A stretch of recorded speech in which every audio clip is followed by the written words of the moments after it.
Hey, hi everyone. Welcome to our channel Commerce Education by CA. This is Darshan Jain this side.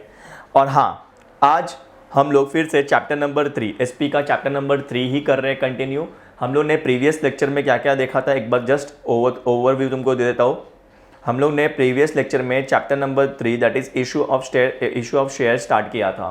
Okay guys, एक और चीज़ बोलना चाहूँगा, chapter बड़ा है तो इसके पार्ट्स ज़्यादा आएंगे, लाइक पार्ट 2 पार्ट 3 भी आ सकता है. मेरे को एक चीज़ इंश्योर करना है कि आप लोगों को मैं जो पढ़ा रहा हूँ वो एकदम सही तरीके से पढ़ाऊँ और कम्प्लीटली पढ़ाऊँ.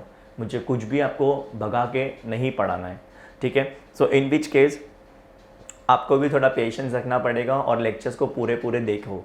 आपके लिए हम लोग मेक श्योर कर रहे हैं कि लेक्चर अच्छे से बनाएं. वी डोंट वांट कि हम लोग आपको समरी में या ऊपर से पढ़ा के छोड़ दे, ठीक है. So now issue of share के अंदर हम लोग ने अभी तक क्या देखा था, इंट्रोडक्शन का पार्ट देखा था. देन हम लोग ने आपको क्लासिफिकेशन ऑफ शेयर कैपिटल मैंने पढ़ाया था.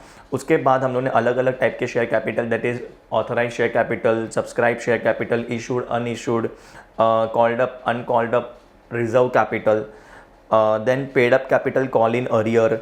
देन हम लोग ने किया था methods of issue of share, मतलब एक कंपनी शेयर्स को जो इशू करती है तो उसके क्या क्या मेथड है. उसके अंदर सबसे पहला मेथड था दैट वाज पब्लिक इशू या फिर पब्लिक ऑफर बोलते हैं. उसके अंदर हम लोग ने क्या देखा था, उसके अंदर हम लोग ने आईपीओ देखा था, एफपीओ देखा था. और आईपीओ और एफपीओ में प्राइसिंग कैसे होती है, that is fix price method and book building method. Book building method जो था वो मैंने आपको करवाया था. आई होप आप लोगों ने लेक्चर पूरे देखे रहेंगे. इनकेस किसी ने लेक्चर नहीं देखा है तो प्लीज़ आप लोग पार्ट 1 पहले देख लीजिए, अच्छे से समझ लीजिए, ठीक है. आप लोग घाई मत करिए, आपके पास पूरा साल पड़ा है और लेक्चर्स में जो करवा रहा हूँ आपको सफिशेंट टाइम में आप अच्छे से एक बार पेशेंस से देखोगे, आपका चैप्टर पूरा क्लियरिटी से हो जाएगा ख़त्म. इन विच केस मैंने आपको उसके बाद क्या करवाया था, मैंने आपको करवाया था कि offering shares to existing equity share holder, offering shares to existing equity share holder, उसके अंदर राइट इशू किया था अपन ने. देन उसके बाद हम लोग ने क्या किया था, हम लोग ने उसके प्रोविजंस किए थे एंड देन बोनस शेयर्स किए थे, बोनस शेयर्स, ठीक है. बोनस शेयर्स होने के बाद हम लोग अब ये क्या स्टार्ट करेंगे, हम लोग तीसरा मेथड, हम लोग मेथड्स ऑफ इशूइंग शेयर्स ही कर रहे हैं. पहला था पब्लिक ऑफर, दूसरा था एग्जिस्टिंग इक्विटी शेयर होल्डर को शेयर्स ऑफर करना, और तीसरा अभी हम लोग करेंगे कि एग्जिस्टिंग एम्प्लॉयज़ को शेयर्स देना. कंपनी में जो एम्प्लॉयज़ है उनको शेयर्स कंपनी दे रही है, उनको इशू कर रही है. उसके अंदर 4 तरीके हैं, ESOP, ESPS, SAR, sweat equity. ESOP, ESPS, SAR, sweat equity. Employ stock option plan के अंदर सबसे पहला मैं स्टार्ट कर रहा हूँ, एम्प्लॉय स्टॉक ऑप्शन प्लान. इसको एम्प्लॉय स्टॉक ऑप्शन प्लान बोलो, एम्प्लॉय स्टॉक ऑप्शन स्कीम बोलो, जो बोलना है बोलो, ठीक है. अब एम्प्लॉय का मतलब क्या होता है, एम्प्लॉय मतलब क्या, जो कंपनी के अंदर परमानेंट एम्प्लॉय है. क्या है परमानेंट एम्प्लॉय, और या फिर कंपनी का डायरेक्टर आ जाता है या कंपनी के ऑफिसर्स आ जाते हैं, ये सब एम्प्लॉय का पार्ट बनते हैं.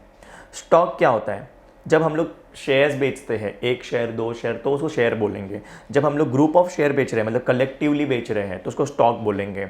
हम लोग 1 शेयर नहीं बेच रहे हैं, हम लोग कम से कम 100 शेयर वगैरह वगैरह ऐसे 50 शेयर ऐसे दे रहे हैं, ठीक है. उसको हम लोग बोलेंगे एम्प्लॉय स्टॉक. एम्प्लॉय का मतलब समझ गया, स्टॉक का मतलब समझ गया, ठीक है. अब क्या होता है, कंपनी को क्या चाहिए रहता है, कंपनी देखो अभी एक और चीज़ मैं आपको यहाँ पे समझाना चाहूँगा. ये है कंपनी ए, ये कंपनी बी, ये कंपनी सी. अपनी कंपनी कौन सी है, कंपनी बी. हम कौन सी कंपनी है, कंपनी बी हमारी कंपनी है, ठीक है. अब कंपनी ए जो है उसने कंपनी बी को मनी दिया और उसके 50% से ज़्यादा, एग्जाम्पल के तौर पे 53% शेयर्स लिए. कंपनी ए ने कंपनी बी को पैसा दिया और कंपनी बी का 53% शेयर्स ले लिया. 53% मोर देन 53% का मतलब क्या होता है, इट इज़ मोर देन 50%. जब कोई कंपनी किसी कंपनी का, किसी दूसरे कंपनी का, जब कोई कंपनी ए किसी दूसरे कंपनी का, कंपनी बी का 50% से ज़्यादा का शेयर्स खरीदती है, ठीक है, तो उस कंपनी को हम लोग बोलते हैं होल्डिंग कंपनी. क्या बोलते हैं, होल्डिंग कंपनी. इसको होल्डिंग कंपनी क्यों बोलते हैं, क्योंकि 50% से ज़्यादा शेयर्स ए के पास है, मतलब 50% से ज़्यादा वोटिंग पावर ए के पास है, कंपनी ए के पास है.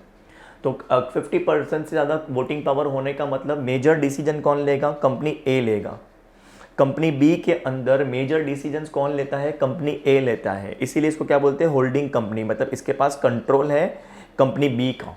ओके, अब वैसे ही कंपनी बी ने क्या किया? कंपनी बी, सर कंपनी ए को अगर हम लोग क्या बोल रहे हैं? होल्डिंग कंपनी बोल रहे हैं, तो कंपनी बी को क्या बोलेंगे? Subsidiary company. क्या बोलेंगे? सब्सिडरी कंपनी बोलेंगे। अब वैसे ही दूसरा केस देखो, केस 2 में क्या होता है? कंपनी बी ने क्या किया? कंपनी सी को पैसा दिया और उसके 68% शेयर्स लिए। कंपनी बी ने कंपनी सी को पैसा दिया और कंपनी सी के 68%, that is more than 50% shares खरीदे। तो in this case company B क्या बन जाएगा? Holding company. In this case, case 2 में क्या हो जाएगा? कंपनी बी बन जाएगा होल्डिंग कंपनी किसका? सी का। सी का होल्डिंग कंपनी हो जाएगा ये। ओके, और कंपनी सी क्या बन जाएगा? Subsidiary company. Okay, so again repeating, company A क्या है? होल्डिंग कंपनी है किसका? कंपनी बी का। ओके, कंपनी बी क्या है? सब्सिडरी कंपनी है कंपनी ए का। सेकेंड केस में क्या होता है? कंपनी बी जो है वो क्या कर रहा है? वो पैसा दे रहा है कंपनी सी को और मोर देन 50% शेयर्स ले रहा है, तो it becomes the holding company of C and C becomes the subsidiary company. अब सर आपने ये सब क्यों बताया? क्योंकि अभी हम कौन सी कंपनी है? कंपनी बी है। अब कंपनी बी चाहे तो क्या कर सकती है? वो ऑप्शन देगी। क्या देगी? ऑप्शन देगी। किसको ऑप्शन दे रही है वो ऑप्शन देती है, कंपनी बी चाहे तो वो अपने होल्डिंग कंपनी के, मतलब कंपनी बी चाहे, मैं कंपनी बी की बात कर रहा हूँ, कंपनी बी चाहे तो अपने होल्डिंग कंपनी मतलब कंपनी ए के एम्प्लॉयज़ को ऑप्शन दे सकती है, या फिर अपने खुद के एम्प्लॉयज़ को ऑप्शन दे सकती है, या फिर अपने सब्सिडरी कंपनी सी, यह है कंपनी सी। हमें बी के एंगल से देखना है, कंपनी बी के एंगल से देखना है। कंपनी बी के लिए होल्डिंग कंपनी कौन सी है? कंपनी ए, बराबर है। कंपनी बी के लिए खुद ही कंपनी है, वो तो अलग बात हो गई। और कंपनी बी के लिए सब्सिडरी कंपनी कौन सी हो गई? कंपनी बी के लिए सब्सिडरी कंपनी कौन सी हो गई? कंपनी बी के लिए सब्सिडरी हो गई कंपनी सी।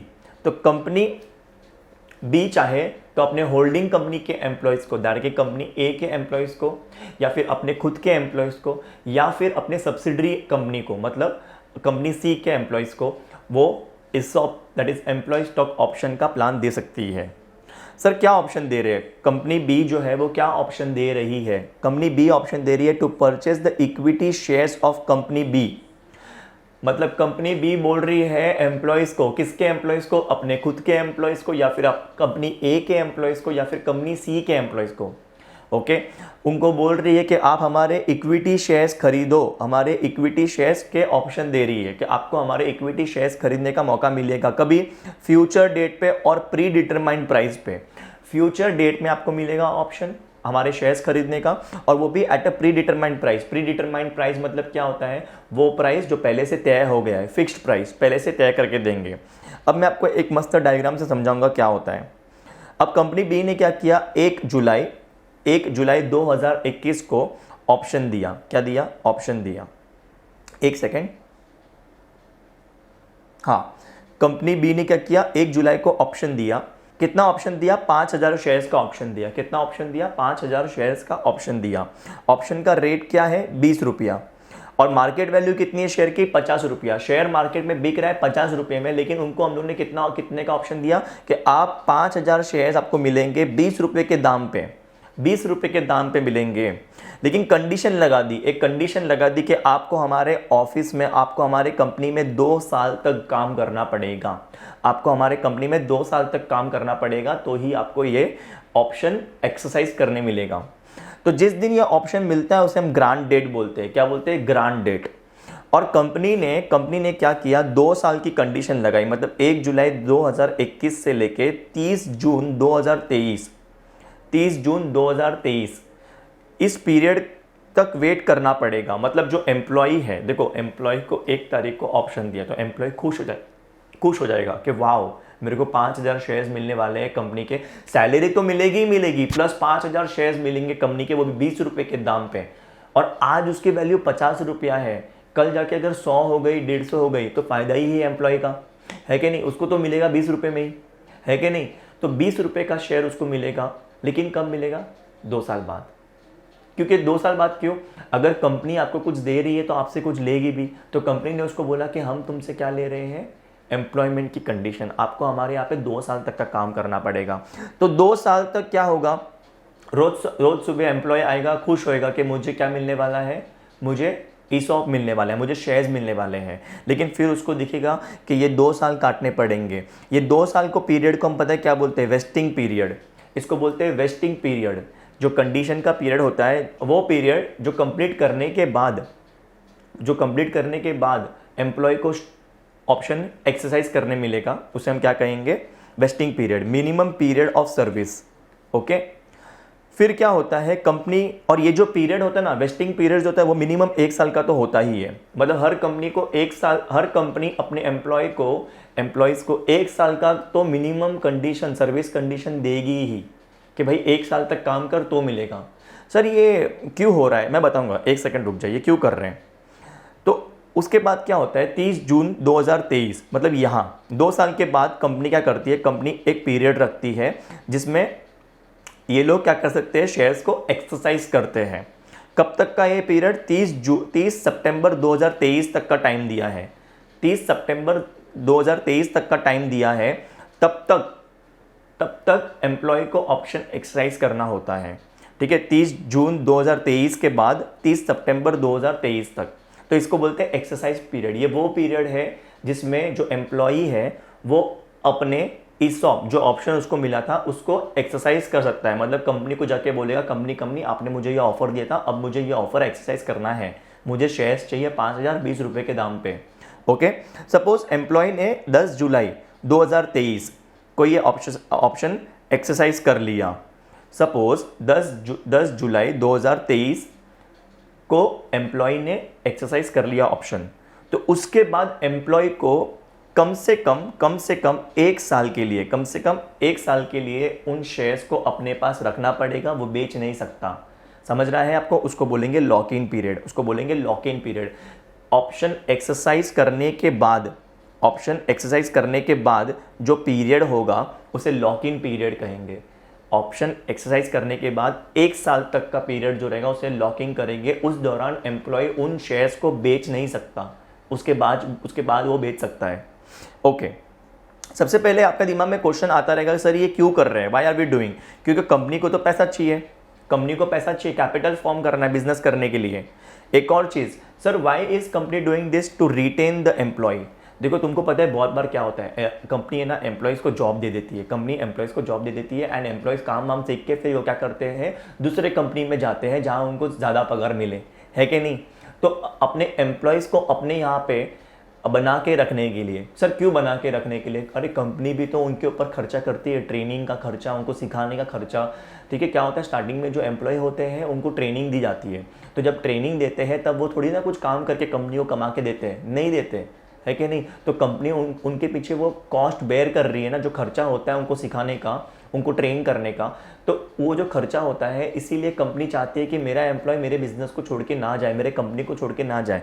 इसीलिए कंपनी क्या करती है, उसको रिटेन करने के लिए उसको ये लालच देती है कि देख तुझे तेरी सैलरी तो मिलेगी बट तुझे ऑप्शन भी दे रहा हूँ, शेयर्स दे रहा हूँ कंपनी का, है कि नहीं। सिर्फ सैलरी से एम्प्लॉय की ग्रोथ नहीं होती है। आप जो सैलरी कमाते हो ना उससे इतना आपका ग्रोथ नहीं होता है। आपको सैलरी के साथ अगर कंपनी बोनस शेयर्स नहीं बोलूँगा, सॉरी रॉन्ग वर्ड, आपको शेयर्स दे रही है, ESOP दे रही है, तो उससे आपका क्या होगा, आपका भी ग्रोथ होगा। और एक बात बताऊँ, अगर आपको कंपनी ESOP देती है तो आप मोटिवेट होते हो, एम्प्लॉय जो होता है वो मोटिवेट होता है, वो और ढंग से काम करता है, वो और अच्छे से काम करता है, और उसके अच्छे काम करने की वजह से क्या होता है, कंपनी का जो बिजनेस है, जो कंपनी का जो मेन बिजनेस है वो इम्प्रूव होता है, और मार्केट में कंपनी की इमेज अच्छी होती है, कंपनी का प्रॉफिट बढ़ता है।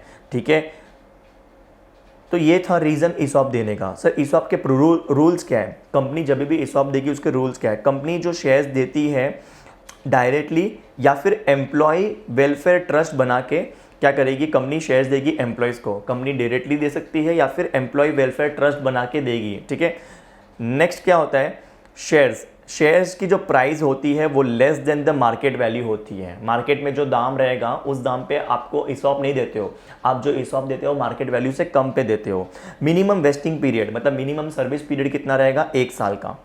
लॉक इन पीरियड, शेयर्स खरीदने के बाद ऑप्शन एक्सरसाइज करने के बाद आपको कम से कम मिनिमम 1 साल के लिए तो वो शेयर्स रखने पड़ेंगे, you can not sell it. आपको उस पर डिविडेंड नहीं मिलता है, वोटिंग राइट नहीं मिलते जब तक आप शेयर्स खरीदते नहीं हो। जब तक एम्प्लॉय शेयर्स खरीदता नहीं है, ऑप्शन एक्सरसाइज नहीं करता है, तब तक no dividend, no voting right.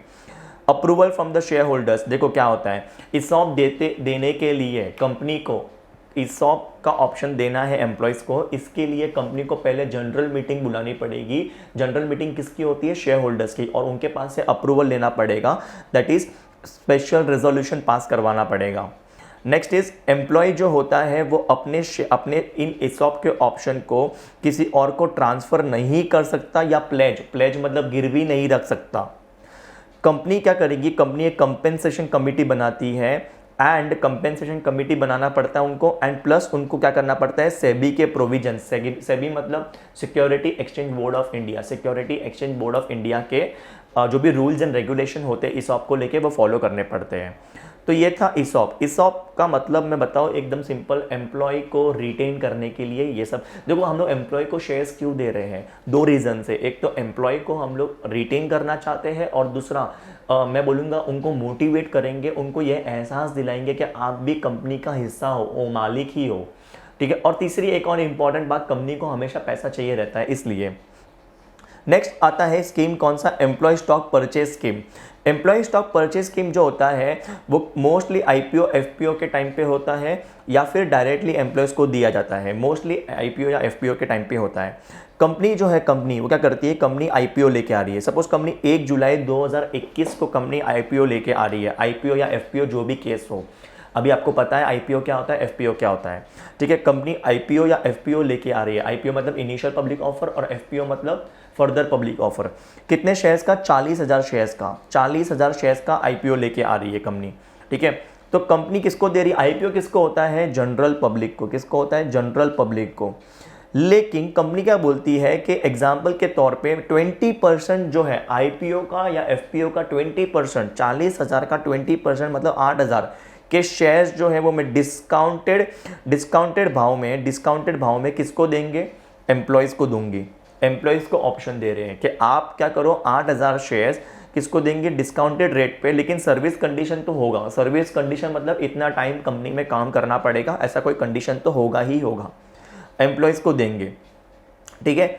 फिर क्या होता है, शेयर्स जो है वो कब मिल रहे हैं इनको, 9 जून 2023 को। सर क्यों 9 जून 2023 को, क्योंकि सर्विस कंडीशन है 2 साल की। आप समझ रहे हो, 2 साल की सर्विस कंडीशन दी गई है यहाँ पे, ठीक है। इसीलिए 9 जून 2023 को इनको ये मिलेंगे, शेयर्स मिलेंगे, ठीक है। अभी नहीं मिलेंगे शेयर्स इनको अभी नहीं मिलते हैं। लेकिन 10 जुलाई 2021, देखो कभी इशू किया था, 1 जुलाई 2021 को। ये ऑफर कब आया था, IPO कब आया था, 1 जुलाई 2021 को आया था। तो 1 जुलाई को आया था, 10 जुलाई जो एम्प्लॉय शेयर्स खरीदना चाहते हैं कंपनी का, उनको इंटरेस्टेड है शेयर्स लेने में, ठीक है। तो वो लोग क्या करेंगे, 10 जुलाई 2021 से ही कंपनी को क्या करेंगे, सर्टन अमाउंट अपने सैलरी से देना शुरू कर देंगे। अपने सैलरी से थोड़ा सा amount every year every month देना शुरू कर देंगे। कब तक, जब तक सर्विस कंडीशन खत्म ना हो, मतलब 2 साल तक, ठीक है। ESOP में ऐसा नहीं होता था। ESOP में क्या होता था, एक्सरसाइज डेट में, मतलब एक्सरसाइज, देखो वेस्टिंग कंडीशन 2 साल का जो पीरियड था वहाँ पे, वो खत्म होने के बाद वो लोग उस ऑप्शन को एक्सरसाइज कर पाते थे। यहाँ पे कैसा बोला गया है कि आपको जब IPO आया है और जब आप उन शेयर्स के लिए अप्लाई करते हो, एम्प्लॉय के लिए बोल रहा हूँ मैं ये, जब IPO आता है और जब कंपनी IPO या FPO में ESPS का, एम्प्लॉय स्टॉक परचेज स्कीम का ऑफर रखती है, तो इन दैट केस जो भी एम्प्लॉय उस स्कीम को अप्लाई करता है उसको अपने सैलरी से उसी मंथ से एक छोटा सा अमाउंट देना शुरू करना पड़ेगा टिल द सर्विस कंडीशन। अब इसके प्रोविजंस क्या है, ठीक है। इसमें क्या बोला गया, different number of shares can be offer to different employee. हर एक एम्प्लॉय को अलग अलग नंबर ऑफ शेयर्स ऑफर हो सकते हैं डिपेंडिंग अपॉन हिज कैपेबिलिटी, उसकी इंपॉर्टेंस कितनी है कंपनी में। शेयर्स जो इशू करते हैं हम लोग ESPM के माध्यम में, वो इमीडिएटली लिस्टेड होने चाहिए। वो कैसे होने चाहिए? इमीडिएटली लिस्टेड होने चाहिए ऑब्वियसली, क्योंकि वो IPO FPO से आ रहे तो वो इमीडिएटली लिस्टेड ही होंगे। Next is minimum lock in period 1 साल का होगा। If not a part of public issue, अगर पब्लिक इशू का पार्ट नहीं है, अगर IPO FPO नहीं है और डायरेक्टली अगर आप ESPS का ऑप्शन दे रहे हो तो आपका मिनिमम लॉक इन पीरियड कितना रहेगा? 1 साल का। आपको कंपनी को सेबी के प्रोविजंस फॉलो करने, कंप्लाई करने पड़ेंगे, और कंपनी को क्या करना पड़ेगा? शेयर होल्डर का अप्रूवल लेना पड़ेगा स्पेशल रेजोल्यूशन से। स्पेशल रेजोल्यूशन क्यों लग रहा है तुमको पता है? क्योंकि हम लोग क्या कर रहे हैं, शेयर्स जो है वो किसको दे रहे हैं? एम्प्लॉयज़ को। मतलब अभी कंपनी में नए शेयर होल्डर्स आ जाएंगे, तो जो पहले प्रॉफिट बढ़ता था शेयर होल्डर्स में, अब वो ज़्यादा शेयर होल्डर में बटेगा। तो पहले वालों को जो प्रॉफिट मिलता था डिविडेंड के तौर पे, वो अब कम मिलेगा, तो उनके दिल को ठेस पहुंचेगी, इसलिए उनके पास स्पेशल रेजोल्यूशन पास करवाना पड़ेगा। Next is what? Stock appreciation right scheme. Stock appreciation right scheme को हम लोग प्यार से क्या बोलते हैं? सार्स। क्या बोलते हैं? सार्स। इसमें क्या होता है, जरा ध्यान देना। सार्स में क्या होता है? कंपनी क्या कर रही है? अपने एम्प्लॉय को क्या देती है? शेयर अप्रिसिएशन राइट दे रही है। शेयर अप्रिसिएशन का राइट क्या होता है? इसका मतलब क्या होता है कि शेयर्स में जो इंक्रीमेंट होगा, शेयर्स के मार्केट वैल्यू में जो इंक्रीमेंट होगा, उसमें उनको अधिकार मिलेगा। Increase in the share value में अधिकार मिलेगा for specified number of shares. मतलब एक कंपनी का जो शेयर होता है, वो लिंक किससे होता है? इक्विटी शेयर से होता है। सिर्फ शेयर से नहीं बोलूंगा, इक्विटी शेयर से होता है। मतलब जो एम्प्लॉय होगा उनको क्या मिलेगा? सार मिलेगा, शेयर अप्रिशिएशन राइट। इसका मतलब क्या होता है?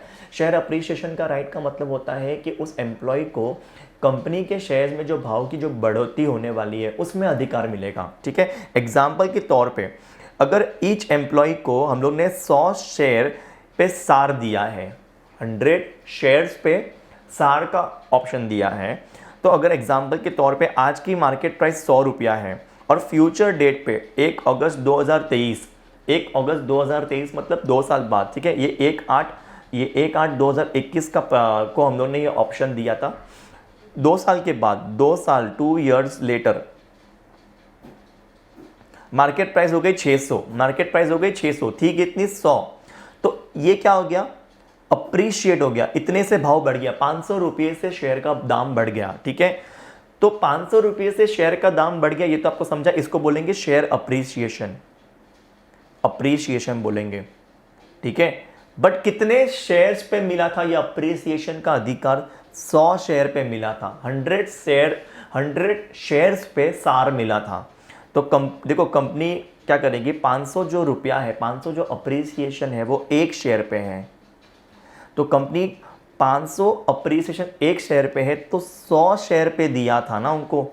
ये देखो 100 शेयर्स पे सार दिया था, 100 शेयर्स पे सार दिया था। तो अब कंपनी उनको कितना पैसा देगी? 500 × 100 50,000 रुपया देगी। कंपनी अपने एम्प्लॉय को कितना देगी? 50,000 रुपया देगी। कैश में देगी या फिर इक्विटी शेयर्स देगी? 50,000 रुपया कैश देगी या फिर उनको 50,000 के इक्विटी शेयर्स देगी। ठीक है, ये क्या है? Sort of bonus compensation given to employee है if the company performs well.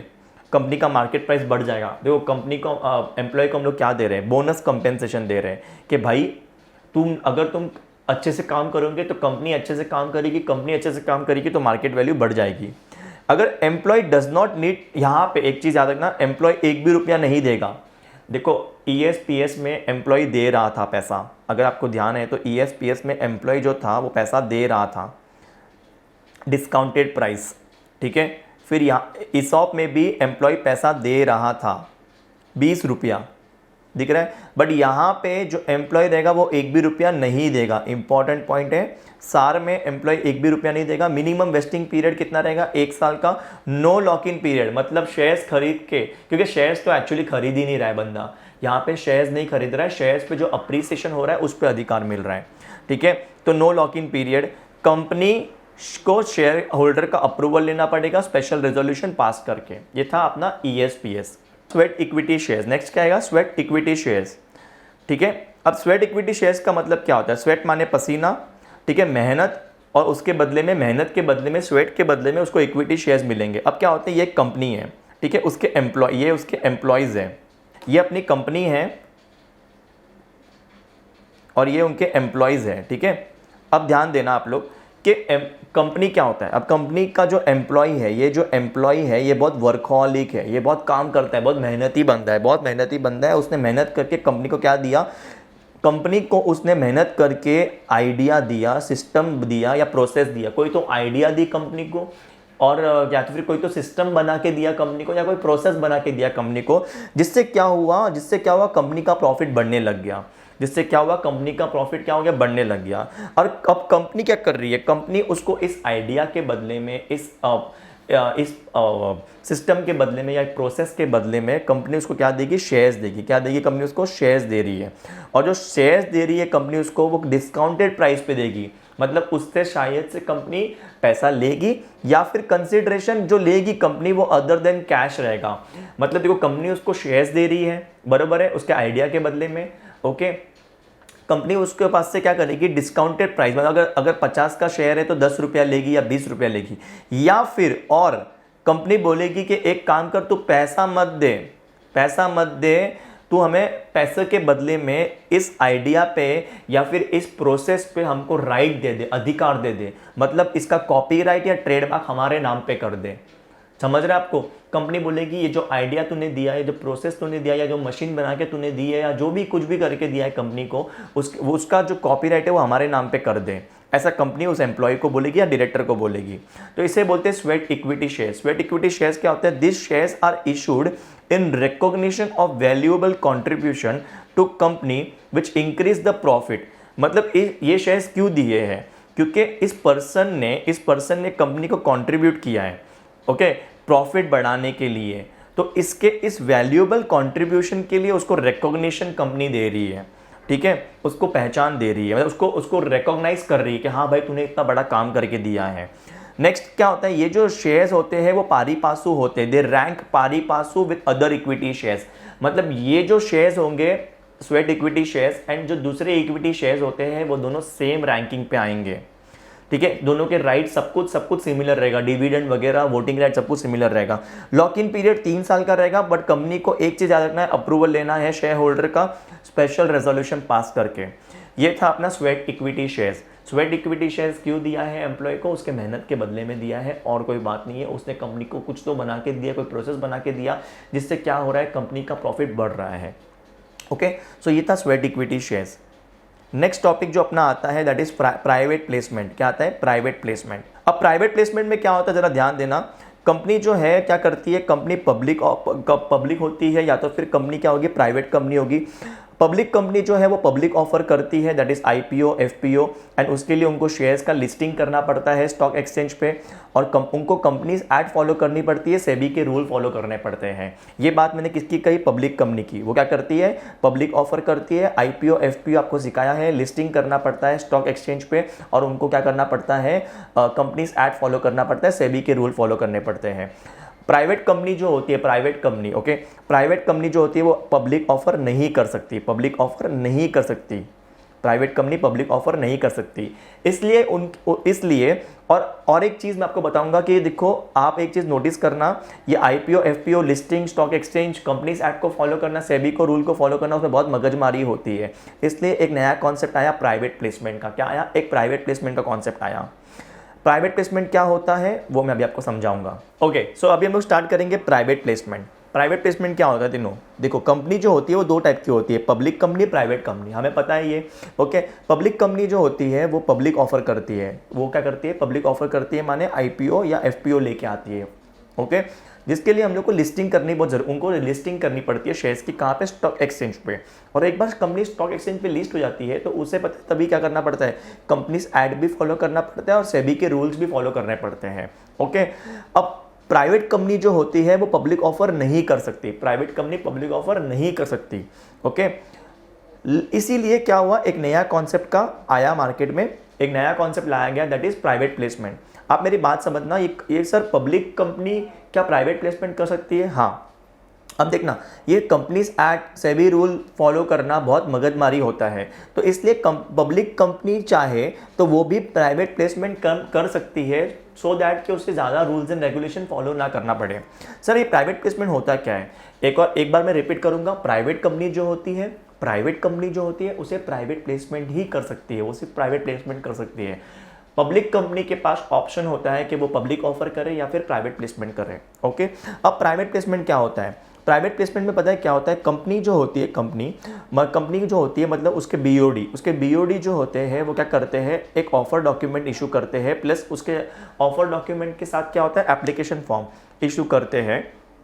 किसको? सिलेक्टेड ग्रुप ऑफ पर्सन को। मतलब ऑफर डॉक्यूमेंट या फिर ये जो अपना होता है एप्लीकेशन फॉर्म, वो किसके लिए? सिक्योरिटीज़ के लिए। सिलेक्टेड ग्रुप ऑफ पर्सन को ही वो ऑफर देती है। Okay, selected group of person जो होते हैं दैट इज मैक्सिमम 200%। अब ये सिलेक्टेड ग्रुप ऑफ पर्सन के अंदर कौन कौन आता है? इंस्टीट्यूशन आते हैं, म्यूचुअल फंड कंपनियां आती है। मतलब जो कंपनी होती है वो जनरल पब्लिक को शेयर्स इशू नहीं कर रही है, वो सिलेक्टेड ग्रुप ऑफ पर्सन को ही शेयर इशू कर रही है। और ये सिलेक्टेड ग्रुप ऑफ पर्सन कितने हो सकते हैं? मैक्सिमम 200। और इनमें कौन कौन आते हैं? इंस्टीट्यूशन आते हैं, जैसे कि LIC या फिर म्यूचुअल फंड कंपनी जो होती है वो सब आते हैं। अब सिक्योरिटीज़ के अंदर क्या होता है? शेयर्स होते हैं, बॉन्ड्स होते हैं, debentures, shares fully paid up हो या पार्टली पेड अप हो, एज द केस में बी। अब जो ये सिलेक्टेड ग्रुप ऑफ पर्सन है, ये लोग क्या देंगे? कंसीडरेशन देंगे, मनी में देंगे। कंसीडरेशन जो होगा मतलब क्या? शेयर्स के बदले में, सिक्योरिटीज़ के बदले में कुछ तो देना पड़ेगा, उसे हम कंसीडरेशन बोलेंगे। कंसीडरेशन जो होगा वो DD में भी हो सकता है, चेक में भी हो सकता है। ठीक है, अब अगर मैं आपको एकदम सिंपल वे में बताऊं तो प्राइवेट प्लेसमेंट क्या हो रहा है? प्राइवेट प्लेसमेंट में क्या होता है कि कंपनी जो होती है वो सिक्योरिटीज इशू करती है, किसको? सिलेक्टेड ग्रुप ऑफ पर्सन को, जनरल पब्लिक को नहीं। ओके, अब इसमें कुछ प्रोविजंस है कि इसमें जो रिनाउंसिएशन के राइट होते हैं वो नहीं मिलते। रिनाउंसिएशन के राइट हम लोगों ने कहाँ पढ़ा था? राइट शेयर्स में, कि अगर किसी एग्जिस्टिंग शेयर होल्डर को, एग्जिस्टिंग इक्विटी शेयर होल्डर को जो राइट्स मिलते हैं, वो चाहे तो उन राइट शेयर्स को ले या फिर वो राइट किसी और को दे, बट यहाँ पे रिनाउंसिएशन का राइट नहीं मिलता है। ओके, कंपनी को शेयर होल्डर का अप्रूवल लेना पड़ता है स्पेशल रेजोल्यूशन पास करके। प्राइवेट प्लेसमेंट के भी टाइप्स होते हैं, दैट इज राइट इशू या फिर प्रेफरेंशियल अलॉटमेंट। राइट इशू हम लोग ने ऑलरेडी देख लिया क्या होता है करके, और दूसरा होता है प्रेफरेंशियल अलॉटमेंट। प्रेफरेंशियल अलॉटमेंट में क्या होता है? कंपनीज जो है ना वो सिक्योरिटी इशू करती है, मतलब कंपनी जो है वो सिक्योरिटी इशू करती है। सिक्योरिटी कैसा होता है? इक्विटी शेयर, या फिर सिक्योरिटीज कैसे होंगे? वो सिक्योरिटी जो इक्विटी शेयर्स के अंदर कन्वर्ट होंगे, वो सिक्योरिटी जो इक्विटी शेयर्स में कन्वर्ट होंगे, दैट इज कन्वर्टेबल प्रेफरेंस या फिर कन्वर्टेबल डिबेंचर। कंपनी जो सिक्योरिटी इशू करती है वो कैसी होती है? या तो फिर इक्विटी शेयर डायरेक्टली इशू करेगी, या तो फिर कंपनी क्या इशू करेगी? ऐसे सिक्योरिटी जो कन्वर्ट होंगे इक्विटी शेयर्स के अंदर। जनरली किसको करते हैं ये अपन इशू? प्राइवेट प्लेसमेंट किसको करते हैं? प्रमोटर को करते हैं, या फिर एग्जिस्टिंग इक्विटी शेयर होल्डर को करते हैं, एम्प्लॉय को करते हैं, या फिर वेंचर कैपिटलिस्ट को करते हैं। अब ये वेंचर कैपिटलिस्ट क्या होता है? वेंचर कैपिटलिस्ट वो पर्सन होता है जिसको कंपनी के अंदर क्षमता दिखती है। जब कंपनी नई होती है तब उसको उस कंपनी में क्षमता दिखती है, उसको लगता है कंपनी बड़ी बनेगी, कंपनी बहुत आगे जाएगी। ठीक है, इसीलिए वो क्या करता है? वो कंपनी में इन्वेस्ट करता है, इसीलिए उसको क्या कहते हैं? Venture capitalist. ठीक है, तो कंपनियां जनरली प्राइवेट प्लेसमेंट किसको करती है? प्रेफरेंशियल अलॉटमेंट किसको करती है? प्रमोटर को करेगी, एग्जिस्टिंग इक्विटी शेयर होल्डर को करेगी, या फिर यू कैन से एम्प्लॉय को करेगी, या वेंचर कैपिटलिस्ट को करेगी। नेक्स्ट पॉइंट यहाँ पे आता है, दैट इज व्हाट, कि जो शेयर्स होते हैं वो फुल्ली पेड अप हो, एंड एप्लीकेंट जो होता है उसे कंसीडरेशन कैश में देना पड़ता है। मतलब जो शेयर्स रहेंगे वो फुल्ली पेड अप होने चाहिए, मतलब पूरे के पूरे पैसे ऑन द पे करने पड़ते हैं, और जो पेमेंट होगा that should be in cash. Okay, cash मतलब obviously it should be in banking form. आप रोकड़ा नहीं दे सकते हो। कैश का मतलब होता है मनी ही होना चाहिए। Consideration should be money. किसी को मेरी हैंड राइटिंग से प्रॉब्लम होती है तो मनी। ठीक है, अब शेयर्स इन प्रेफरेंशियल अलॉटमेंट को वोटिंग राइट्स नहीं मिलती है, उनको वोटिंग राइट्स नहीं मिलती है, शेयर होल्डर का अप्रूवल लेना पड़ता है स्पेशल रेजोल्यूशन पास करके।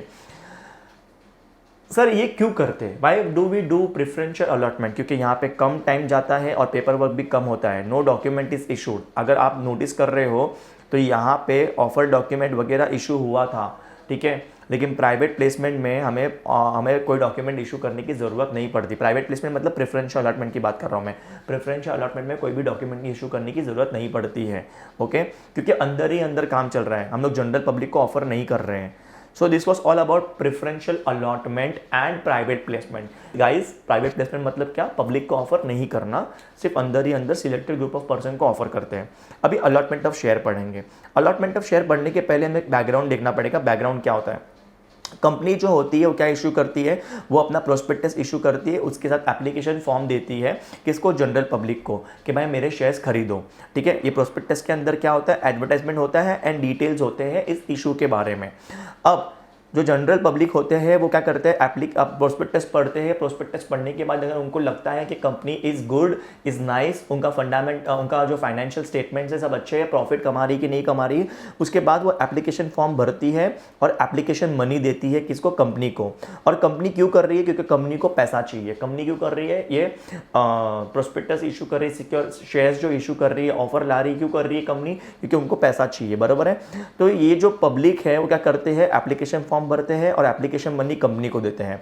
अब इसके बाद क्या होता है, कंपनी जो होती है वो क्या करती है, इस एप्लीकेशन फॉर्म को पढ़ती है और एप्लीकेशन फॉर्म पढ़ने के बाद अगर उनको लगता है कि जो पर्सन है जिसने अप्लाई किया है वो एलिजिबल है टू बाय द शेयर्स और उसने जो एप्लीकेशन फॉर्म है वो ढंग से भरा है, तो उसको शेयर्स क्या होता है, दिया जाता है। कहाँ पे, बोर्ड मीटिंग में, by board of director, board meeting में बोर्ड ऑफ डायरेक्टर उसको क्या करते हैं, शेयर्स दे देते हैं। दे देना मतलब क्या होता है, अलॉट करना। अलॉट करना मतलब शेयर्स उसके नाम पे हो जाना। ठीक है, आपको एक बात बता दूं, अगर आपने कंपनी के शेयर्स के लिए अप्लाई किया है दैट डजंट मीन्स कि आपको शेयर्स मिल ही जाएंगे। Okay, it depends. ठीक है, अब अलॉटमेंट का मतलब है कि शेयर्स आपको मिल गए हैं, आपको अलॉट कर दिए गए हैं। ओके, मीनिंग क्या है, मीनिंग तो मैंने आपको ऑलरेडी बैकग्राउंड समझा दिया है। ओके, मीनिंग के अंदर और एक पॉइंट आता है कि जब एक कंपनी क्या करती है, शेयर्स देती है, gives a shares to the applicant, जिसने अप्लाई किया है उसको शेयर्स देती है, based on his application submitted, उसे अलॉटमेंट कहेंगे, उसे अलॉटमेंट ऑफ शेयर्स कहेंगे। जब एक कंपनी शेयर्स दे देती है किसको, एप्लीकेंट को, on the basis of his application form. ठीक है, it means distributing the certain number of shares by BOD out of previously undistributed shares. मतलब कंपनी के पास जितने भी ऑथराइज शेयर्स था, ऑथराइज कैपिटल था या शेयर्स थे, ओके, उसमें से कंपनी ने जितने इशू किए थे, ठीक है, उसके बाद जो अनइशूड थे उसमें से कंपनी शेयर्स देगी ना। इशूड जो है वो तो ऑलरेडी मार्केट में है, अनइशूड जो है उसमें से कंपनी अभी इशू करेगी और उसमें से इनको अलॉट करती है shares. Okay, previously undistributed shares मतलब ये वो शेयर्स है जो अभी तक इशूड नहीं थे, अनइशूड थे, बराबर है। To the person who has applied for the shares, basically it means what, distributing. मैं किसकी बात कर रहा हूँ, अलॉटमेंट का मतलब होता है distributing of certain number of shares by the BOD out of previously undistributed shares, मतलब out of previously unissued shares of the company to the person who has applied for it, मतलब जो applicant है वो।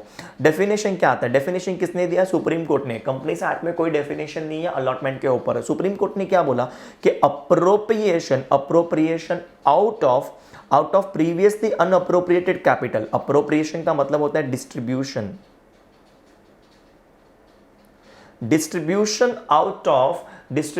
out of what, previously unappropriated capital of company of certain number of shares to a person. Appropriation out of unappropriated capital, distribution out of undistributed capital of company of certain number of shares to a person. Okay, ये होता है definition of Supreme Court, okay, of allotment of shares. अब company जो होती है उन्हें कौन सी कंपनियां जिनको डीमैट फॉर्म में शेयर्स इशू करने पड़ते हैं। डीमैट मतलब क्या होता है, इलेक्ट्रॉनिक फॉर्म, इलेक्ट्रॉनिक फॉर्म में शेयर्स इशू करने पड़ेंगे। देखो, फिजिकल फॉर्म होता है और इलेक्ट्रॉनिक फॉर्म होता है। ये जो टॉपिक है हम लोग चैप्टर नंबर 9 में डिस्कस करेंगे डिटेल में। अभी के लिए आप समझो कि आपको जो शेयर्स मिलेंगे वो डीमैट अकाउंट में मिलेंगे। कहाँ मिलेंगे, डीमैट अकाउंट में, इलेक्ट्रॉनिक फॉर्म में।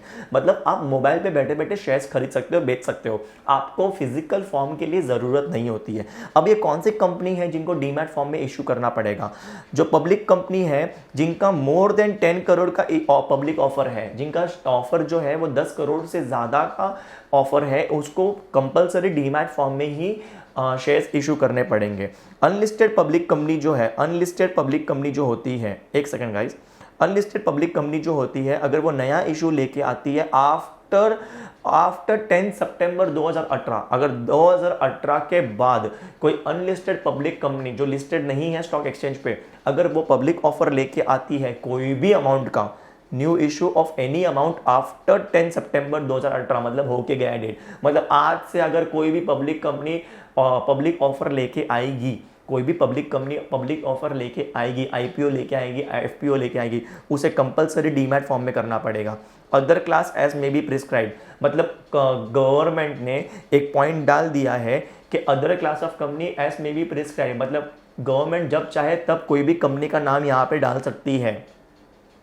नेक्स्ट पॉइंट यहाँ पे आता है any other company. Any other company मतलब ऊपर जो जो कंपनी मैंने बताई है, अगर एक कंपनी जो पब्लिक ऑफर लेके आती है मोर देन 10 करोड़ का, तो उसको तो डीमैट में ही करना पड़ेगा। एक अनलिस्टेड पब्लिक कंपनी जो 10 सितंबर 2018 के बाद पब्लिक ऑफर लेके आती है, तो उसे भी डीमैट फॉर्म में करना पड़ेगा। इनके अलावा अगर कोई और कंपनी है, they can issue the shares in any other form. Okay, इनके पास ऑप्शन है कि वो फिजिकल फॉर्म में भी कर सकती है इशू, फिजिकल फॉर्म में भी शेयर्स इशू कर सकती है। एक और पॉइंट यहाँ पे आता है, companies have the option to convert the shares into demat form at any time. मतलब जो कंपनी ने शेयर्स फिजिकल फॉर्म में इशू किया था, they can convert that into demat form, electronic form में कर सकते हैं जब उनकी मर्जी हो तब। कंपनी जिसने डीमैट फॉर्म इशू किया है उसे डिपॉजिटरी एक्ट 1996 फॉलो करना पड़ेगा। ऐसी कंपनी जिसने डीमैट फॉर्म में शेयर इशू किए है उन्हें क्या करना पड़ेगा, डिपॉजिटरी एक्ट 1996 फॉलो करना पड़ेगा। ये पॉइंट जो था ये आपको नॉलेज के लिए याद रखना पड़ेगा, इतना दिमाग में फिट मत करना, बट आपको समझने के लिए आई होप आपको समझ में तो आ गया रहेगा कि डीमैट के बारे में बताया है यहाँ पे। अब अलॉटमेंट ऑफ शेयर्स के लिए कुछ कंडीशंस है जो कंपनी को फॉलो करनी पड़ती है। Company which issues the shares to public has to comply the rules of companies act 2013 and SEBI guidelines. मतलब जो भी कंपनी शेयर इशू करेगी उन्हें कंपनीज एक्ट के रूल्स फॉलो करने पड़ेंगे और सेबी की गाइडलाइंस फॉलो करनी पड़ेगी। सबसे पहला आता है स्टैट्यूटरी प्रोविजन। स्टैट्यूटरी मतलब क्या, ये कंपलसरी है एज पर द गवर्नमेंट, ये गवर्नमेंट है। स्टैट्यूटरी मतलब क्या, एज पर लॉ।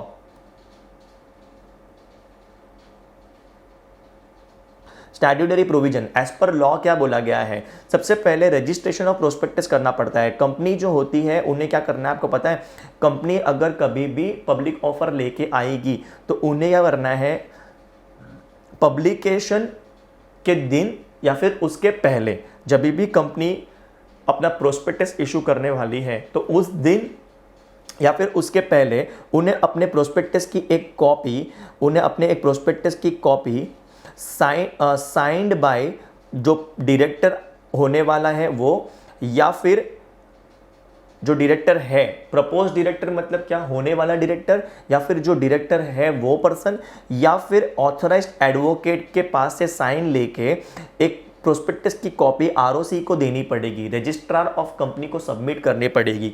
ओके, एक बहुत इंपॉर्टेंट पॉइंट था registration of prospectus. Registration of prospectus मतलब क्या, कंपनी को आरओसी को देना पड़ेगा क्या, प्रोस्पेक्टस की एक कॉपी जो साइन की होगी किसने, डायरेक्टर ने या प्रपोज डायरेक्टर। प्रपोज मतलब क्या, जो अभी डायरेक्टर बनने वाला है, ओके, जिसका नाम अभी नॉमिनेट हुआ है, या फिर एक ऐसा एडवोकेट जो ऑथराइज्ड है उसकी साइन लेके प्रोस्पेक्टस की कॉपी किसको देनी पड़ेगी, आरओसी को देनी पड़ेगी। वो भी कब, ये इंपॉर्टेंट है, ऑन और बिफोर द पब्लिकेशन के दिन या फिर उसके पहले। एप्लीकेशन मनी की बात यहाँ पे की गई है।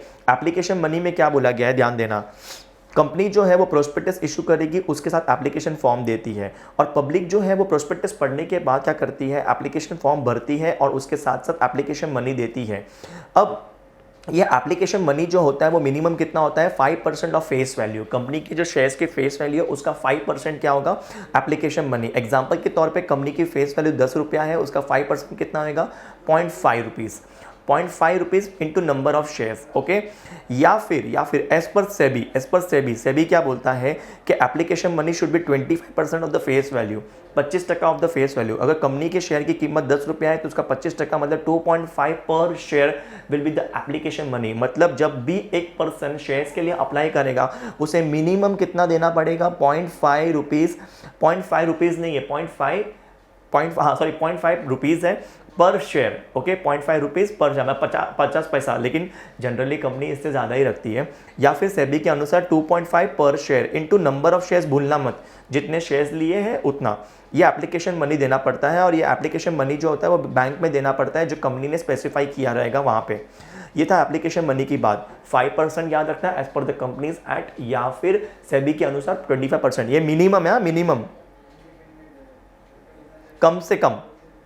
नेक्स्ट इज मिनिमम सब्सक्रिप्शन, कम से कम सब्सक्रिप्शन। अब देखो क्या होता है, मिनिमम सब्सक्रिप्शन का मतलब क्या होता है, minimum number of shares that should be taken by the public out of the total issue.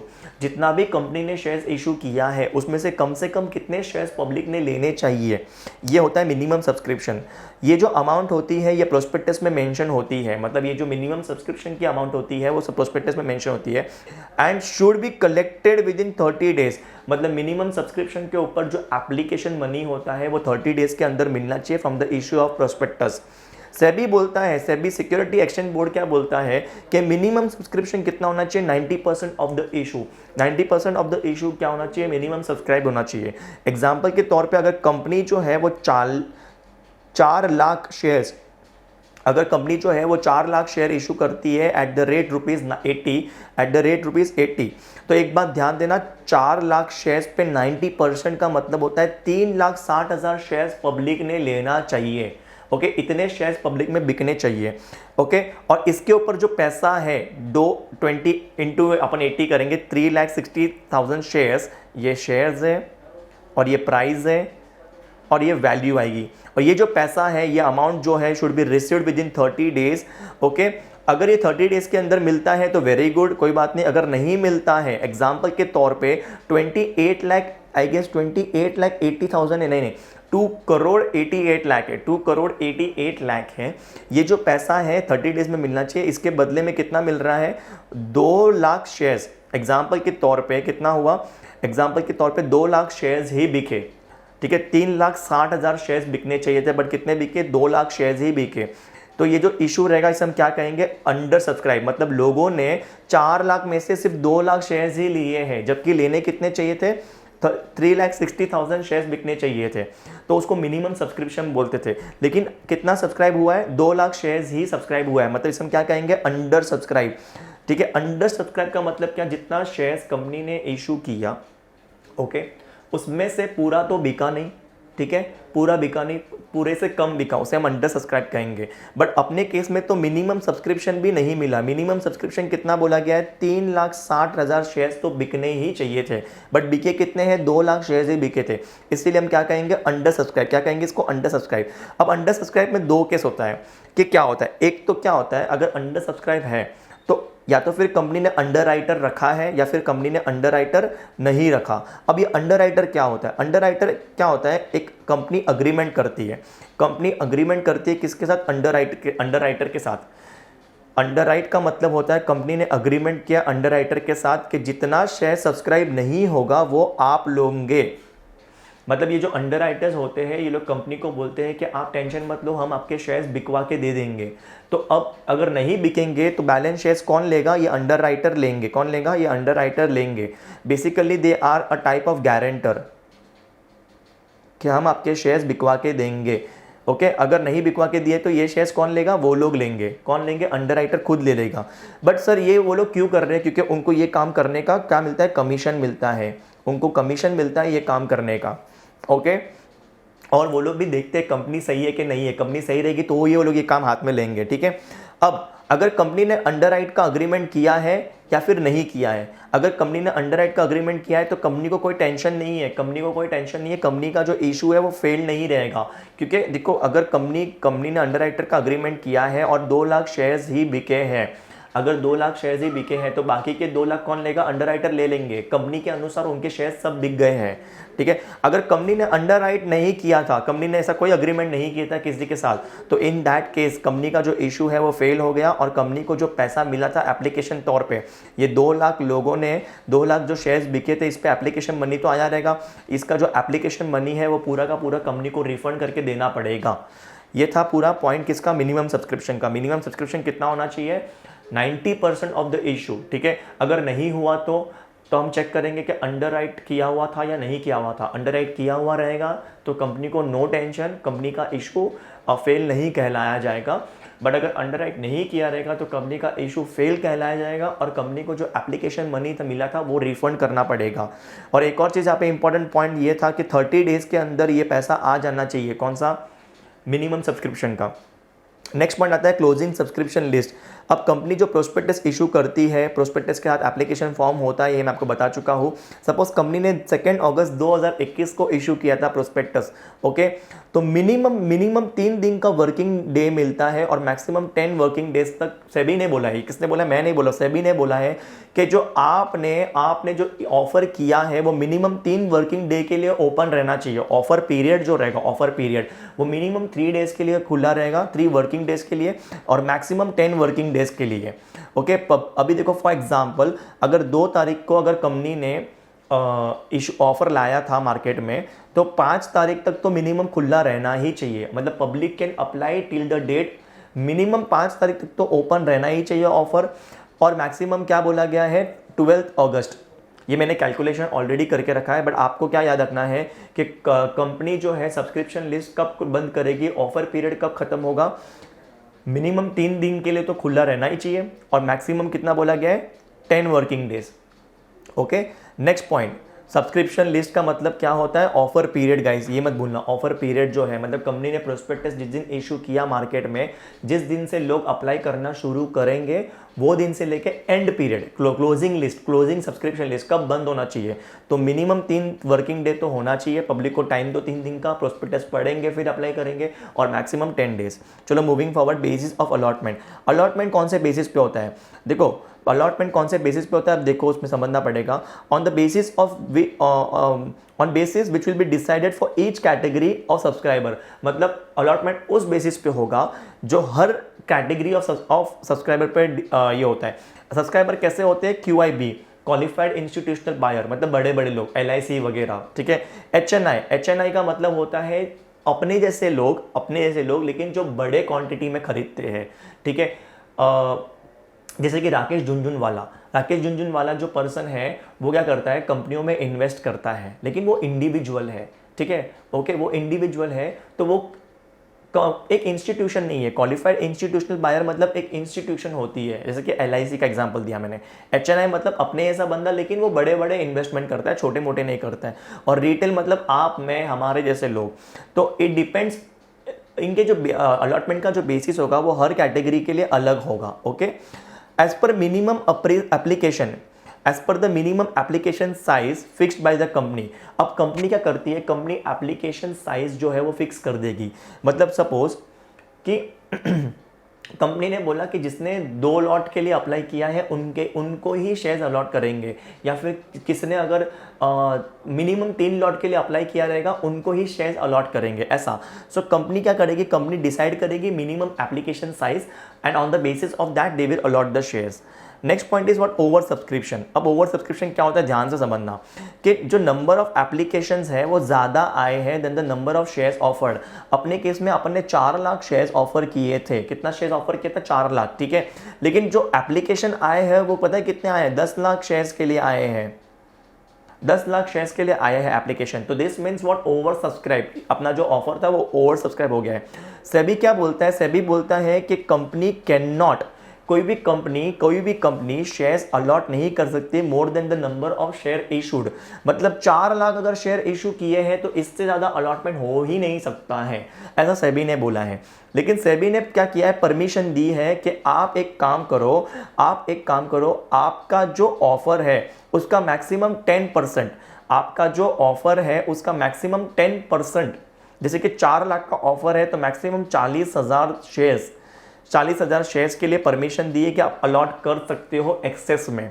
मतलब अगर किसी कंपनी को 4 लाख का किसी कंपनी ने 4 लाख का ऑफर लाया है मार्केट में शेयर्स का, और अगर उनको 10 लाख का एप्लीकेशन आ रहा है, कितने लाख का, 10 लाख का एप्लीकेशन आ रहा है, तो कंपनी कितना अलॉट कर सकती है, मैक्सिमम 4,40,000।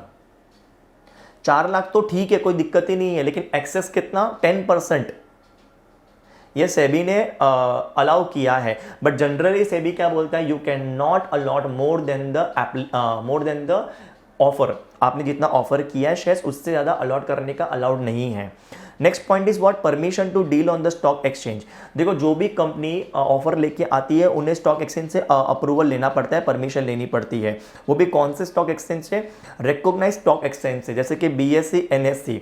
जो भी कंपनी प्रोस्पेक्टस इशू करती है पब्लिक को, उन्होंने क्या करना चाहिए, उन्होंने BSE NSE से ये परमिशन लेके आना चाहिए और उनके प्रोस्पेक्टस में मेंशन होना चाहिए name of the recognised stock exchange, मतलब आपने कौन से स्टॉक एक्सचेंज से परमिशन ली है, या फिर और प्लस मतलब नाम तो होना ही चाहिए, प्लस उसमें ये भी फैक्ट मेंशन होना चाहिए कि एप्लीकेशन जो है वो ऑलरेडी हम लोग ने कर दिया है स्टॉक एक्सचेंज को, कि लिस्टिंग के लिए जो एप्लीकेशन है वो हम लोग ने ऑलरेडी कर दिया है स्टॉक एक्सचेंज को। ये बातें प्रोस्पेक्टस में लिखी होनी चाहिए, ठीक है। वापस से रिपीट करता हूँ, जो कंपनी होती है वो जो पब्लिक ऑफर करने वाली होती है, उन्होंने पहले स्टॉक एक्सचेंज से, रिकॉग्नाइज स्टॉक एक्सचेंज से अप्रूवल लेना चाहिए, जैसे कि BSE या NSE, एंड उनके प्रोस्पेक्टस के अंदर ये मेंशन होना चाहिए कि कौन से स्टॉक एक्सचेंज पे उन्होंने लिस्टिंग के लिए अप्लाई किया है, एंड ये फैक्ट भी होना चाहिए वहाँ पे कि उन्होंने ऑलरेडी अप्लाई कर दिया है, ठीक है। नेक्स्ट पॉइंट यहाँ पे आता है appointment of manager to issue of various agencies. अब क्या होता है, ध्यान देना, कंपनी जो होती है, कंपनी अपना मेन काम करती है मैन्युफैक्चरिंग का वगैरह वगैरह, तो कंपनी क्या करती है, कंपनी अपॉइंट करती है किसको, मर्चेंट बैंकर को, रजिस्ट्रार को टू इशू, कलेक्टिंग बैंक को, अंडरराइटर को, self certified syndicate bank, advertising agency, इन सबको कंपनी अपॉइंट करती है, जो क्या करते हैं, पूरे इशू का काम संभालते हैं। देखो कंपनी अभी शेयर इशू करने बैठेगी या ये सब काम के पीछे भागेगी कि कंपनी अपने मेन काम पे फोकस करेगी। कंपनी का मेन काम क्या था, शूज़ मैन्युफैक्चर करना, ठीक है, तो वो अपने शूज़ पे ध्यान देगी ना, उन सब चीज़ों पे ध्यान देगी, ठीक है। अब रजिस्ट्रार टू इशू क्या होता है, ये वो संस्था होती है जो कंपनी के शेयर होल्डर, डिबेंचर होल्डर का पूरा रिकॉर्ड मेंटेन करते हैं कंपनी के बदले में, ठीक है। कंपनी का शेयर होल्डर, डिबेंचर होल्डर का सबका रिकॉर्ड को मेंटेन करते हैं registrar to issue. Merchant banker क्या होता है, मैंने आपको ऑलरेडी प्रीवियस लेक्चर में बताया था। अंडरराइटर मैंने आपको ऑलरेडी बता दिया है। कलेक्टिंग बैंक क्या होती है, कलेक्टिंग बैंक मतलब एक बैंक, कंपनी जो होती है एक बैंक के साथ ये टाई अप करती है कि हमारे शेयर्स पे जो भी एप्लीकेशन मनी या जो भी पैसा आएगा वो आप कलेक्ट करना। सेल्फ सर्टिफाइड सिंडिकेट बैंक क्या होता है, ये आगे आएगा। एडवर्टाइजिंग एजेंसी क्या होती है, ये भी आगे। एडवर्टाइजिंग एजेंसी ये होता है कि जो कंपनी के शेयर्स को कंपनी को एडवर्टाइज कर रही है, मतलब ये वो एडवर्टाइजिंग एजेंसी, जैसे कि अभी अपन आजकल ऐड देखते हैं टीवी पे, अप स्टॉक्स वगैरह का आता रहता है, ठीक है, अप स्टॉक्स का आता है, ग्रो वाला ऐप का ऐड आता है वगैरह वगैरह, तो ये एडवर्टाइजिंग करते हैं। नेक्स्ट अभी ये हम लोगों ने क्या देखे, स्टैट्यूटरी कंडीशन, मतलब ये सारे कंडीशन तो फॉलो करने पड़ेंगे कंपलसरी, ठीक है। ये सारे कंडीशन कंपनी को फॉलो करने पड़ेंगे टू अलॉट द शेयर्स को अलॉट करने के लिए स्टैट्यूटरी प्रोविजंस थे, रूल्स थे, प्रोविजन बोलो, रूल बोलो, कंडीशन बोलो, ये सब फॉलो करने पड़ेंगे। नेक्स्ट क्या आता है, जनरल प्रिंसिपल्स। जनरल प्रिंसिपल में क्या आता है, ध्यान देना। प्रॉपर अथॉरिटी कौन है, प्रॉपर अथॉरिटी कौन है, ये शेयर्स अलॉट करने के लिए BOD कौन है, BOD या फिर अलॉटमेंट कमिटी होगी। कंपनी ने अगर BOD ने अलॉटमेंट कमिटी बनाई है तो वो लोग है proper authority to allot shares. Proper authority का मतलब है right person to allot. Allotment जो होता है it must be against application money, मतलब अलॉटमेंट जो है वो एप्लीकेशन मनी के अगेंस्ट ही होना चाहिए, ठीक है। Shares only if applicant submit इस एप्लीकेशन, मतलब अगर एप्लीकेशन भर के दिया, एप्लीकेशन फॉर्म भर के दिया है तो ही अलॉटमेंट होना चाहिए। अलॉटमेंट जो है वो रीजनेबल टाइम में होना चाहिए। It can be started earliest from, मतलब कभी स्टार्ट कर सकते हैं, allotment can be started from the 5th day of issue, जिस दिन इशू किया वहाँ से लेके 5वें डेट पे आप कर सकते हो start. And it must be completed with in 60 day of receipt of application money, जिस दिन एप्लीकेशन मनी आया है उसके 60 डेज के अंदर अंदर you have to complete the ये क्या बोलते हैं उसको, अपना अलॉटमेंट का काम। Next is absolute and unconditional. Allotment के ऊपर कोई टर्म्स एंड कंडीशंस नहीं होने चाहिए। It should be same as mention in the prospectus. No change is allowed. एक बार अलॉटमेंट हो गया उसके बाद कोई चेंज अलाउड नहीं है। नेक्स्ट पॉइंट आता है कम्युनिकेशन। कम्युनिकेशन का मतलब क्या होता है, कंपनी जो है जिसको भी शेयर्स अलॉट किए गए हैं उनको लेटर ऑफ अलॉटमेंट देगी या अलॉटमेंट एडवाइस देगी, जिसके अंदर लेटर ऑफ अलॉटमेंट के अंदर क्या होता है, number of shares allotted and allotment money जो उनको पे करना पड़ेगा वो, ठीक है। और लेटर ऑफ रिग्रेट होता है। लेटर ऑफ रिग्रेट कब देंगे, जब शेयर्स अलॉट नहीं होते तब देंगे। किसको देना होता है, एप्लीकेंट को। नेक्स्ट पॉइंट आता है allotment should be in should not B आएगा यहाँ पे, should not be in contravention of any other law, मतलब कंपनी कोई दूसरे लॉ को तोड़ के अलॉटमेंट नहीं करना चाहिए। एग्जाम्पल के तौर पे company should not allot the shares by contradicting, मतलब it should not be against any other law. Company में बहुत सारे कानून हैं, उनके अगेंस्ट जाके आप अलॉटमेंट नहीं कर सकते। एग्जाम्पल के तौर पे एक इंडियन कॉन्ट्रैक्ट एक्ट नाम का एक लॉ है जिसमें लिखा गया है कि माइनर को कभी भी कॉन्ट्रैक्ट के अंदर एंटर होना अलाउड नहीं है। A minor can not be entered into the contract. तो इस हिसाब से उस पर्सन को शेयर्स अलॉट नहीं किए जा सकते। माइनर मतलब क्या, 18 साल के नीचे कोई बच्चा है, 18 साल से छोटा कोई बच्चा है, उसको शेयर्स अलॉट नहीं कर सकते क्योंकि वो माइनर है। तो अगर कंपनी ने कर दिया तो it is against the law. If company fulfil all the above condition, ये जो मैंने कंडीशन ऊपर बताए हैं आपको, कौन से कंडीशन थे, proper authority to allot, application money should be against the application form, then reasonable time में करना चाहिए, देन एब्सोल्यूट होना चाहिए अलॉटमेंट, कोई शर्त नहीं होनी चाहिए अलॉटमेंट के ऊपर, जो प्रोस्पेक्टस में लिखा गया है उसी अकॉर्डिंग अलॉटमेंट होना चाहिए, you can not change the terms and conditions. Next is what, communication properly करो, कि उनको लेटर ऑफ ये अपना अलॉटमेंट दीजिए उनको, या फिर लेटर ऑफ रिग्रेट है वो दीजिए। लेटर ऑफ रिग्रेट कब देंगे, जब उनको शेयर्स अलॉट नहीं किए जाते। फिर लेटर ऑफ नेक्स्ट पॉइंट आते हैं यहाँ पे क्या, कि allotment should not be in contravention of any law. अगर ये सब कंडीशन कंपनी ने फुलफिल की तो उसे हम रेगुलर अलॉटमेंट कहेंगे। And if any condition is not satisfied then the allotment will be called as irregular allotment. अगर कंडीशन सेटिस्फाइड नहीं होगी तो उसे हम क्या कहेंगे, irregular allotment. So this was about allotment का टॉपिक। अलॉटमेंट मैंने आपको बता दिया। अभी उसमें एक छोटा सा टॉपिक रह जाता है अपना, दैट इज व्हाट, उसका ये क्या बोलते हैं, प्रोसेस, अलॉटमेंट का प्रोसेस। ठीक है, तो let us see that process first, just a minute. Procedure for allotment, allotment का प्रोसीजर क्या है, अलॉटमेंट का प्रोसीजर क्या है। तो सबसे पहले कंपनी को अपॉइंट करना पड़ता है अलॉटमेंट कमेटी। क्या करना पड़ता है, अलॉटमेंट कमेटी करना पड़ता है।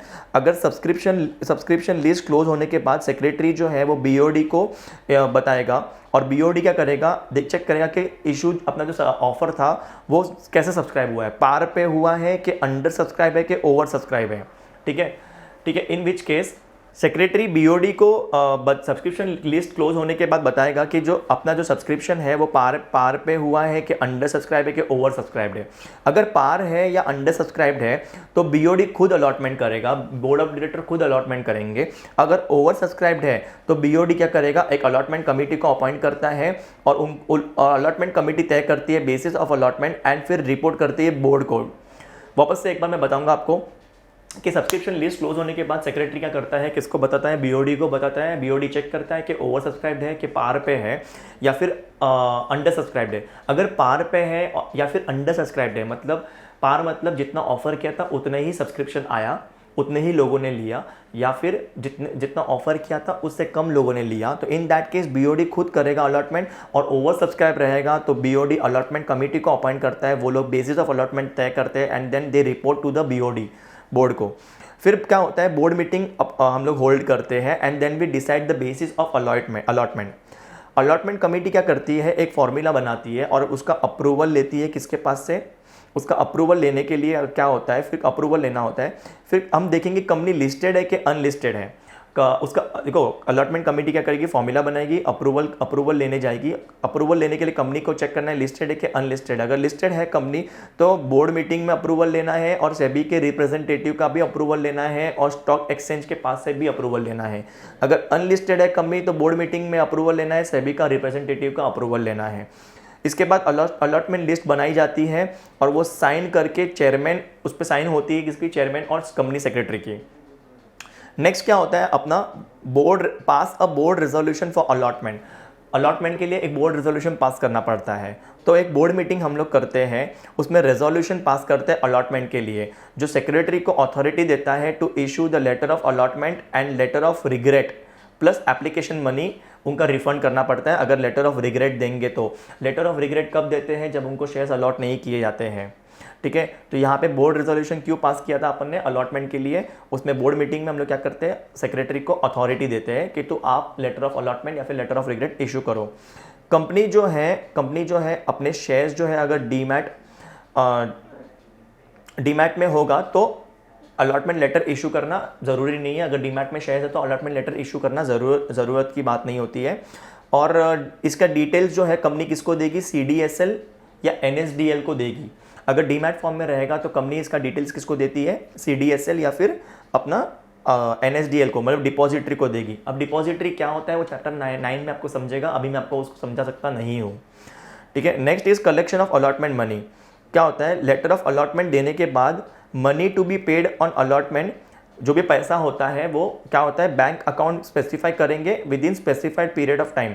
देखो लेटर ऑफ अलॉटमेंट देने के बाद जो पर्सन है उसे क्या करना पड़ेगा, अलॉटमेंट मनी देना पड़ेगा किसको, बैंक अकाउंट में, और वो बैंक अकाउंट कौन सी जो हम लोगों ने स्पेसिफाई किए रहेंगे उसके अंदर। पब्लिक एंड राइट इशू के केस में क्या होता है, आसबा नाम का एक सिस्टम होता है। आसबा मतलब क्या होता है आपको पता है क्या, आसबा के अंदर पता है क्या होता है कि कंपनी जो है वो एप्लीकेंट जो अप्लाई करता है आईपीओ के लिए, ठीक है, राइट इशू और पब्लिक इशू में क्या होता है कि आसबा मैंडेटरी है, एप्लीकेंट जो रहेगा आईपीओ या एफपीओ का, उसकी बैंक क्या करेगी आपको पता है, उसकी बैंक क्या करेगी, अमाउंट को ब्लॉक कर देगी, जो भी अमाउंट रहेगा उसको ब्लॉक कर देगी। अलॉटमेंट होने पे वो क्या करेगी, अलॉटमेंट होने पे वो पैसा उसको डिडक्ट होगा उसके अकाउंट से, एंड वो कहाँ पे जाएगा, कंपनी के बैंक में जाएगा। अलॉटमेंट नहीं हुआ तो उसका पैसा उसको रिफंड किया जाएगा, समझा, ये होता है आसबा। नेक्स्ट आता है पॉइंट क्या, agreement relating to letter to renunciation. अब कंपनी जो होती है, कंपनी क्या करती है, जिसको भी शेयर्स अलॉट किए गए हैं एप्लीकेंट को, allotted the shares to applicant, ठीक है, इन दैट केस कंपनी को पहले, कंपनी क्या करेगी आप ध्यान देना, कंपनी अलॉट करती है शेयर्स एप्लीकेंट को, और ये एप्लीकेंट जो है इसको शेयर्स किसी और को रिनाउंस करने हैं, ठीक है, उसको शेयर्स रिनाउंस करने हैं मिस्टर बी को, उसको नहीं चाहिए, तो क्या करेगा, रिनाउंसिएशन का फॉर्म भरेगा, अलॉटमेंट लेटर देगा, किसको, कंपनी को देगा, फिर बोर्ड अप्रूव करेगी, सेक्रेटरी उसको एंटर करेगा अलॉटमेंट लिस्ट के अंदर। अब सेक्रेटरी किसका नाम अलॉटमेंट लिस्ट में डालेगा, रिनाउंस किसको कर रहे हैं हम लोग, बी को कर रहे हैं, इसका नाम डालेगा। एप्लीकेंट ने अप्लाई तो किया था बट उसको अभी शेयर्स नहीं चाहिए, इसलिए क्या कर रहा है, वो पहले ही कंपनी को बोल रहा है कि ये शेयर्स रिनाउंस कर दो, किसको, मिस्टर बी को, तो इसलिए उसको रिनाउंसिएशन का फॉर्म भरना पड़ेगा और अलॉटमेंट लेटर देना पड़ेगा।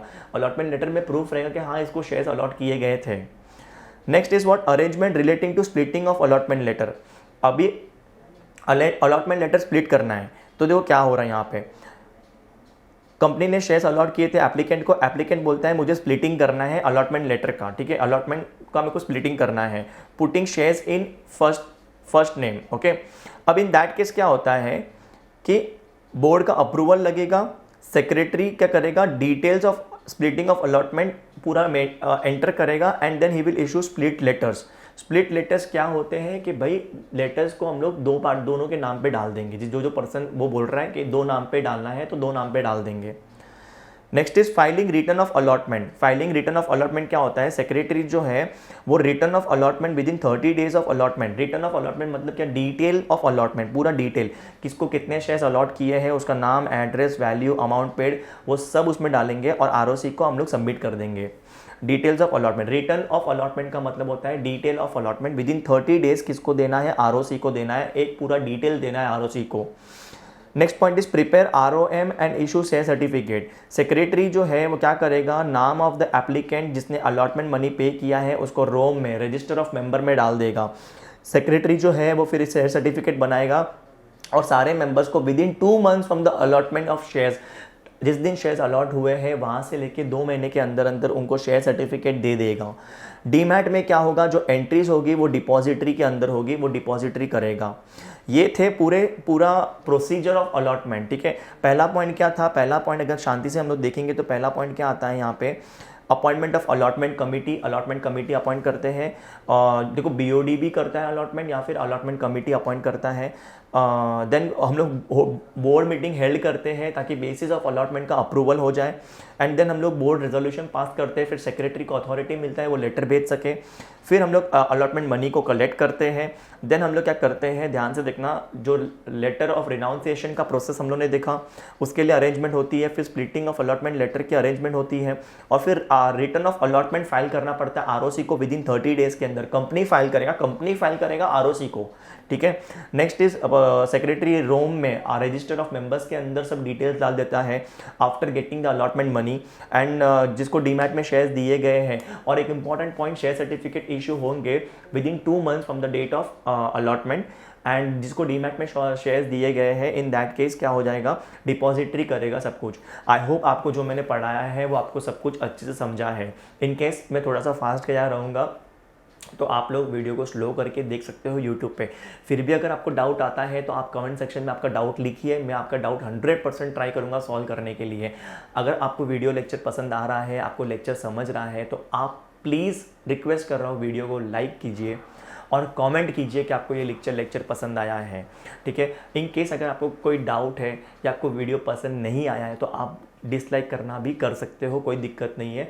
बट डिसलाइक करके आप कमेंट में लिखिए कि आपको क्या चीज़ में प्रॉब्लम आई है। Okay, till then take care and हाँ, मोस्ट इंपॉर्टेंट चीज़, आप वीडियो को शेयर करिए एंड हमारे चैनल को सब्सक्राइब करिए प्लीज़। ये हमको मोटिवेट करता है आपके लिए रेगुलर लेक्चर लेके आने के लिए, ठीक है। Till then take care.